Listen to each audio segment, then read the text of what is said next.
Started.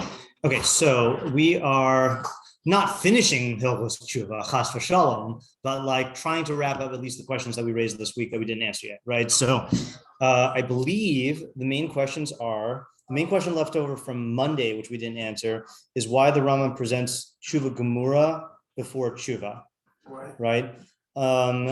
And then there were a couple other questions on Teshuvah gemurah that we didn't fully answer. The classic question of like, do you need to be in the exact same situation or not? I might want to touch on that. And then there's the question, the outstanding question that we had on the definition of Teshuvah was about the nechamah, right? Which is that in the normal course of events, you have nechamah, and then that kicks off your whole Teshuvah process, right? Regret. What? Yeah, regret. Nechamah is regret. Yeah, you always forget that. This is recorded, right? Yes. Okay. All right. Yeah. Yisnachem is you should regret, right? Hashem says, "Nichamti ki asisim," I regretted making man, right? So in the process of Teshuvah, nechamah comes after. Sorry, regret comes after Teshuvah. So what's the sense in that, right? So let's start with that question. What do you say about that? Why should regret come after Teshuvah? And in case this matters, let's actually look at the pasuk of Yirmiהו that he quotes in context. Yirmiהו 31, 15 through 19, which is the Haftorah of the second day of Rosh Hashanah. I'm just going to read it in English. Thus said Hashem, restrain your voice from weeping and your eyes from tears, for there is reward for your accomplishment, the word of Hashem, and they will return from the enemy's land. There is hope for your future, the word of Hashem, and your children will return to their border. I have indeed heard Ephraim moaning. You have chastised me, and I have become chastened like an untrained calf. Bring me back to you, and I shall return, for you are Hashem my God. And here's our pasuk. For after my returning, I regretted, and after my being was made aware of my sinfulness, I slapped my thigh in anguish. I was ashamed and also humiliated, for I bore the disgrace of my youth. Is Ephraim my favorite son, or a delightful child, that whenever I speak of him, I remember him more and more? Therefore, my inner self yearns for him, and I will surely take pity on him, the word of Hashem. I don't know if that matters, but always looking at the context is good. Yeah, so why is the regret after Teshuvah? Well, I guess it kind of depends on the definition of regret. Yes, but, you have to go there. I regret as regret. Beautiful definition. We're saying good. Say better. Or that regret is like a feeling you have that I dislike the fact that I did this thing and I don't want to do it in the future. Yeah. That it would make sense that having that feeling would happen after you've done the process of Teshuvah and you've changed your outlook on this action. Okay. Yeah. I want to ask a prodding question to delve into that in a second. But yeah, because yeah.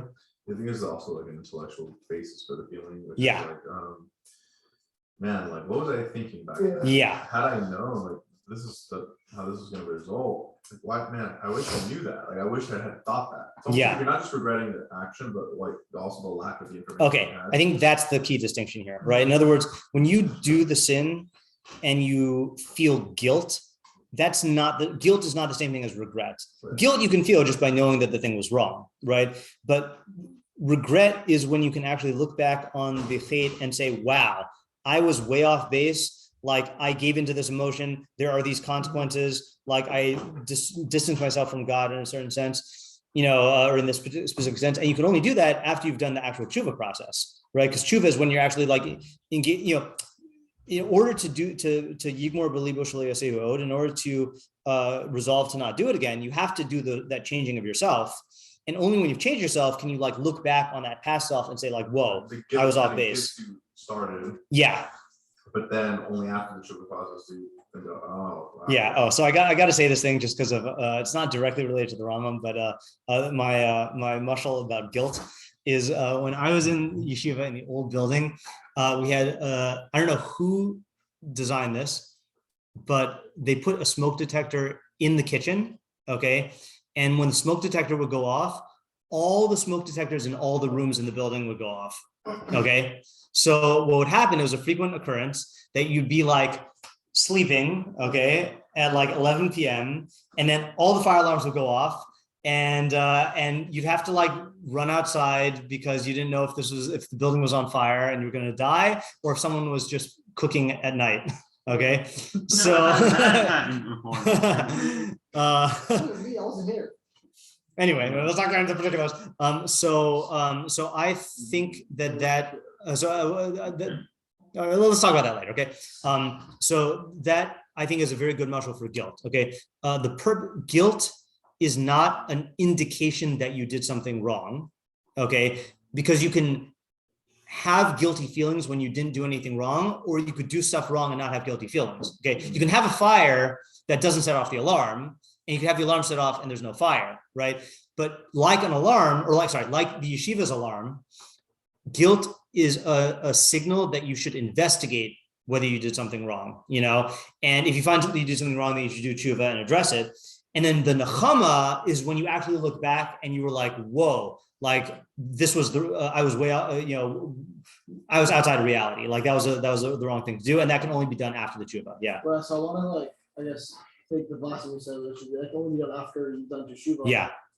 Maybe it's similar to what I was saying before, but like the reason that that's true is because until you've changed the way you're looking at this action or the way that you were doing this action, you won't be able to look back on that and say that I was in the wrong. Exactly. Yeah. And when you are in the throes of the guilt, you can identify it as wrong and you can feel bad about it, but you can't truly see it as wrong until you've transformed. This is an observation that I guess that leads me to have a question of how it works, or is it maybe not a consideration in this regard? So we use the word regret. Like you can, right now we're talking very much on how it's inspired by the guilt, but or just to be more specific, the teshuvah is inspired by the guilt, and then the regret comes from the teshuvah. Right. Yeah. Right. So I'm kind of looking at it as a transient property eventually. Yeah.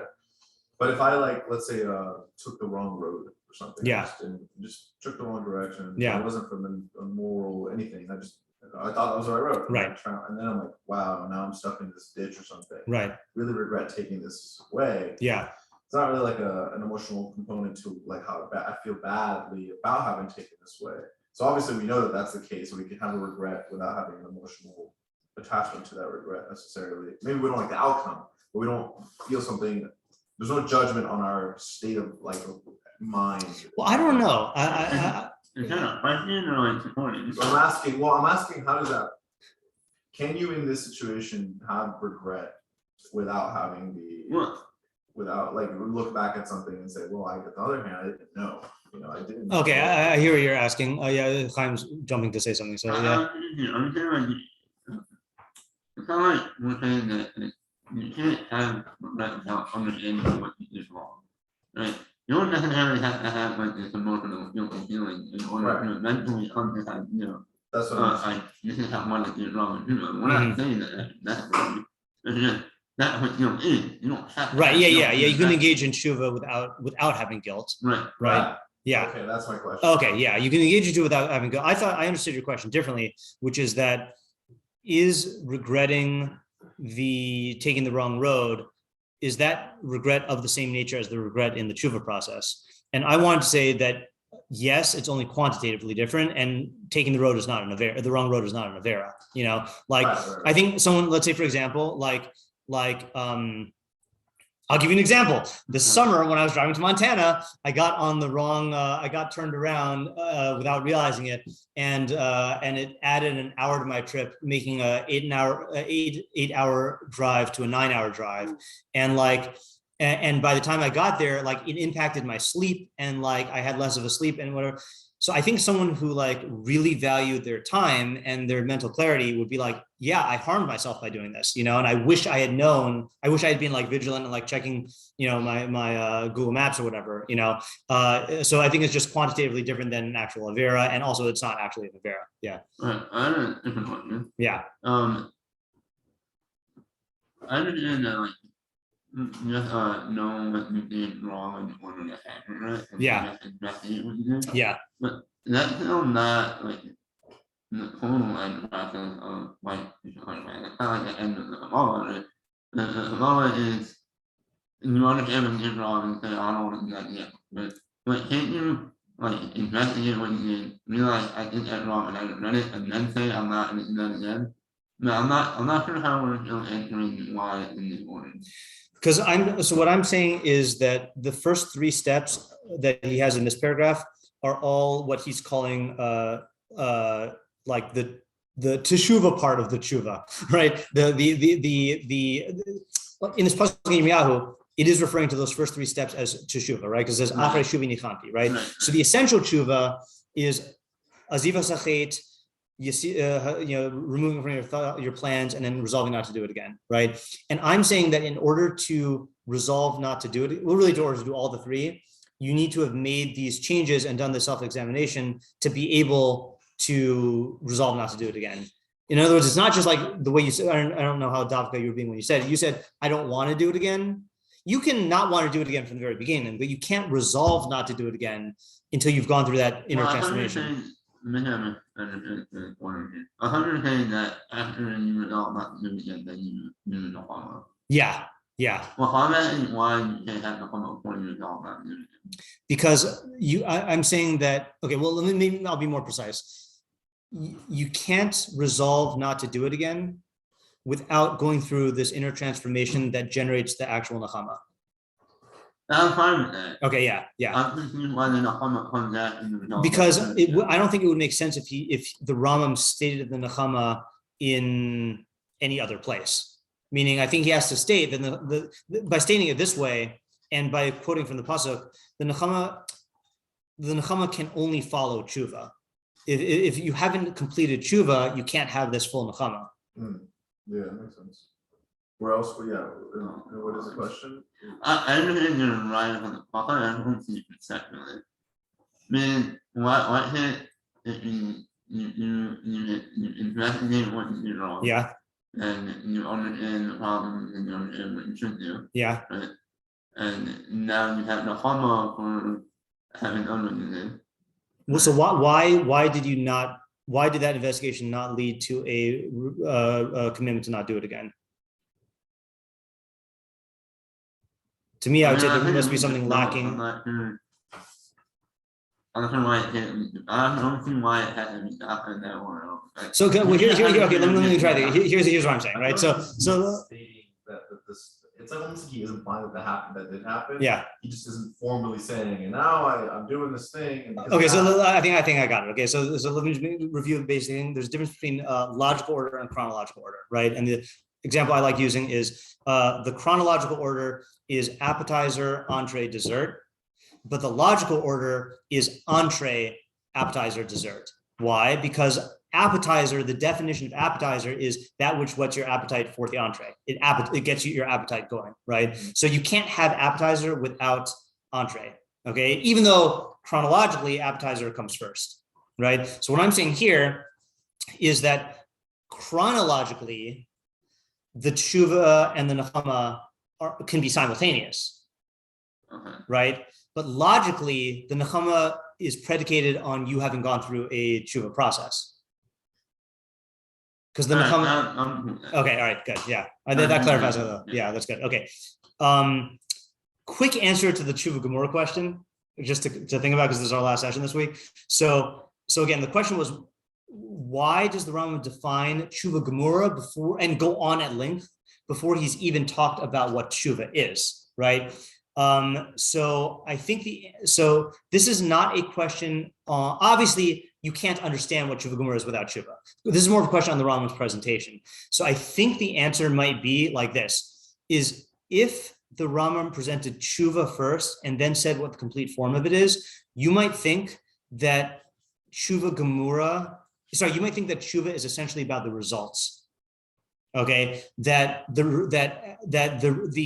real kiyum of teshuvah is that I don't do the thing again. And the case where that's going to be most evident is when you're in the exact same situation and you don't do it again.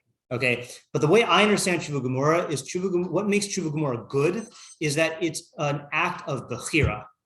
Okay, that the guy who is old and doesn't commit the chait with a woman again, and the guy who is young and in the throes of the desire and doesn't commit the chait of the woman again, both of them are achieving the same result.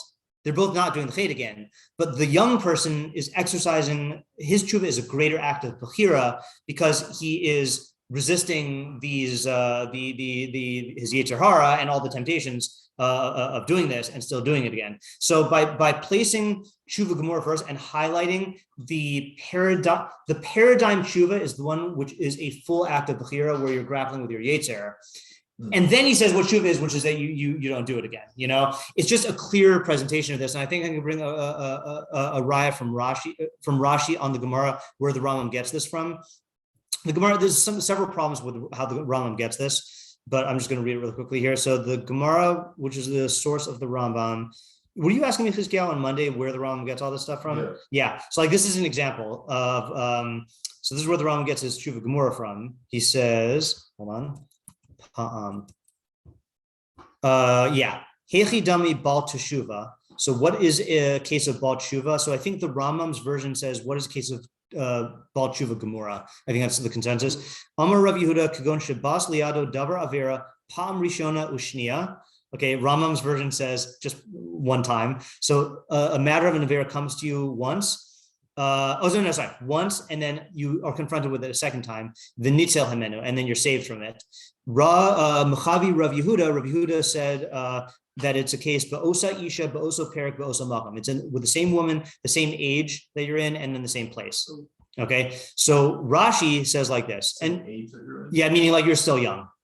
So as opposed to being old. Kind of soon after. Yeah, I mean, you'll see from I think Rashi is going to say that that's not necessarily the case. So this is my interpretation of Rashi. Okay, I'll read it, then I'll interpret it. But osa isha bosa makom sha'avar sham, with the same woman and the same place that you transgressed, ha'avera. But also perik and also perik in that same period of life. Okay, why? Mitoch shedoma mikol vakol, since it is exactly identical. Lizman shenichshabo, to the time when you stumbled, kavar yitzro misgaber alav, then your yitzer will overpower or will threaten to overpower you. The omerlo, and it will say, Re'ei plonis, look at that woman, that specific woman, but also makom, in that place, but also perik, and that this time of life. Kum asay masha asisa kavar, get up and do what you wanted to do. So Rashi is saying that what makes it teshuvah, the reason why we care about all these same details is because it arouses the yetzer hara in the same way. So the essence, though, of Teshuvah gemurah is that your yetzer hara was aroused to that same degree. It's not that we care about the same particulars. Like, I don't know if this is possible, but if you could do an MRI, and the exact same, hormones would be released and neurotransmitters and stuff with a different woman, then I would say that that's also Teshuvah gemurah. The essence is that it's the same struggle and conflict fighting with your yetzer. Yeah. So the definition of that struggle is going to require at least two things to be struggling, right? Yeah. So you have your yetzer, which let's say, okay, it really is the exact same yetzer later. But just like the first time, you have some other component to you, whatever you call that, call it yetzer tov, just to simplify things. Couldn't the secondary time it be that your yetzer tov is now stronger, and the back then it was weaker, and that's why it's not an identical situation? That's entirely possible. Yeah. So maybe that's what the other one who Rabbi Yehuda, was it? Yeah. Maybe that's why he feels like he needs to be so exact in that moment, because or close to that, because you haven't had the chance to develop those other things that might give you a better chance to, that it changes the circumstance to some. Right, but Yehuda's only pointing out factors that would increase your yetzer hara, right? Not your yetzer tov. So then that's the question I have in general. Yeah. Why are they discussing that half and not the increase? Right. So I think the assumption, and this is certainly the Rambam's assumption, I don't know about the Gemara. The Rambam's assumption is that you did the same, you've done teshuvah. So your yetzer tov is modified from the teshuvah itself. Right. Right. So it's needless to say, but it's needless to say. Isn't that the point? Yeah, there's the point, right? If I had a question like, it's only doing it because it's a children's problem, that's the point. Right. That you strengthen your children and right. Exactly. I agree. So if it's the point, then how could it ever be the same identical situation? Because now you're post Teshuvah in a stronger yetzer tov, when you can never repeat the. I would take the same setting, not like the exact same. Same setting, fine, but there weren't just a settings component. It was also your internal makeup component. Yeah, so you're asking a question saying that the balance is not going to be exactly equal because you leveled up your yetzer tov. Yeah. I hear that question. I mean, I hear the question. I don't know. I guess it's not exactly the same. Well, it's not saying that you're not necessarily. Right. Yeah. And I do want to point out on that, and I'll call you in a second, Yosef, that by the way, Teshuvah gemurah is not the highest level of perfection. The higher level of perfection is you've changed yourself so much that you no longer have the Yetzer Hara, right? But this is just the paradigmatic act of Teshuvah. Moshe Rabbeinu is not going to have any of these Yetzer Haras anyway, right? Does that mean he's not going to have this Yetzer Hara anyway, right? Does that mean he's on a lower level? No, of course not. It's just that he's not engaging in the paradigmatic act of Teshuvah. And that's the Rambam's goal, is to highlight this is the pristine act of Teshuvah. Yeah. Because it's that everything is the same, or everything except you is supposed to be the same. Everything except you is supposed to be the same. Yeah, that's a good way to say it. Yeah, right. But you can change in your Yetzer Hara and your Yetzer Tov. Yeah. I want to think more about your question, Kuzgao. I feel like there's more. If we formulate it differently, then I might be able to find inroads to it. But yeah, there is one idea, and I don't know how we hold here in our shiva. This is a universal idea that, like someone who maybe, I don't know about Tzaddik in the traditional sense of like where you're saying something about Yetzer Hara, but at least that the path towards that you would think that, it's like lessening and lessening Yetzer Hara, but rather as you become like a more kedusha, whatever, holy person, you're actually in tandem with that. Your Yetzer Hara grows as well. Yeah. So it's like these Gedolim actually have great Yetzer Hara. Right. Yeah. So I actually, that keeps this proportional. It could be that's actually why I use Moshe Rabbeinu as an example, because what you're saying is the what Chazal say is the tendency is Gadol Kol HaGadol Mechaber Yetzer Gadol Hamenu. The greater of a person you are, the greater your Yetzer Hara is. And I actually spent like a couple of weeks this summer delving into that sugya. So maybe I'll go share on it later on this year. Proportionally, while it might be true that your Yetzer Tov grew, so did your Yetzer Hara. So that even if your Yetzer Hara is different, it's in terms of relationship to your Yetzer Tov the same as it was back then. So in that sense, you are the same person. Could be. I don't know if it's going to be equal. Just an idea. Yeah. It's an important point though. Yeah. I don't agree with what you're saying. Yeah. I don't think that's the point. The point is that it means other effect. Right. You've isolated the variable of Teshuvah. Yeah. Of Teshuvah on the fate. Right. Is part of the overall variable in your Teshuvah. Yeah. Right. So the fact that that's a little different isn't like different than what the Teshuvah would be. Yeah. Right. Yeah. Who told me that the scene where Galadriel rejects the ring is a good model of what this looks like? It wasn't you. Yeah. It was either you. No. Okay. Yeah. So maybe it was Rindy then. Yeah. Yeah. All right. Anyway, let's stop now. We're already going over time. But okay. Yeah. We'll figure out what to do next week.